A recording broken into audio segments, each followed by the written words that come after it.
After 9/11, you used that magic word Islamic terrorism and all humanitarian rights were waved aside. You could do whatever you like with the people, provided you could term them as Islamic terrorists. And this is exactly what Narendra Modi is doing. This near genocide which he's about to commit, he's blaming it on Islamic terrorism, hoping that he'll get away with it.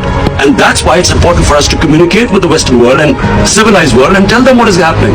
That's why we're telling them, send your own observers and find out what's happening.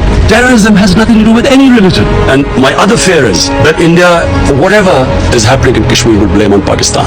Last February, there was a Kashmiri boy who blew himself up on an Indian military convoy. The parents of the boy said that he was radicalized by the security forces on some checkpoints or something.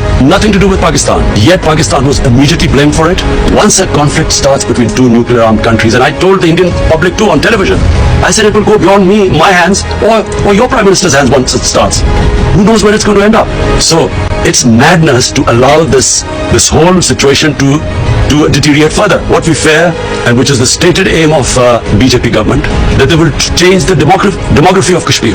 To change the demography of an occupied piece of land is against the Fourth Geneva Convention. It's considered a war crime. That unfortunately, India today is governed by a racist, a Hindu supremacist, a party, RSS, which was banned in India 2 or 3 times as a terrorist organization.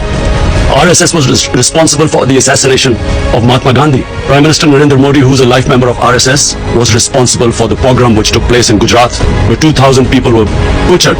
They do not believe in the Nehru-Gandhi secular rural Indian society. India is changing, has changed in the 6 years. I know India. I have friendships. I know through cricket. I know the India of Nehru and Gandhi, and I know what is going on now. So I'm alarmed, and I think the world leaders need to know. I've spoken to the world leaders. I've spoken to President Trump. I've spoken to Boris Johnson. I've spoken to the Muslim leaders.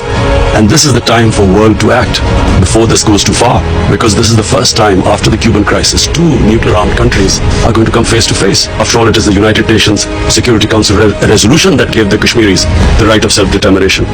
And what is happening to them right now? Responsibility lies on the United Nations too. And also, I think finally of the world leaders, the big countries, the powerful countries, I would urge them to look beyond big markets. If this thing goes wrong, the effects will go way beyond the borders of the subcontinent.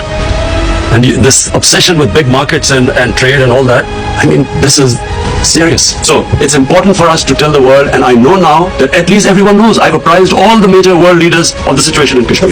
And as time goes on, and I fear that this is going to end up in a massacre, at least we will be able to tell the world community. And if India blames Pakistan for this, then at least the world would know about it.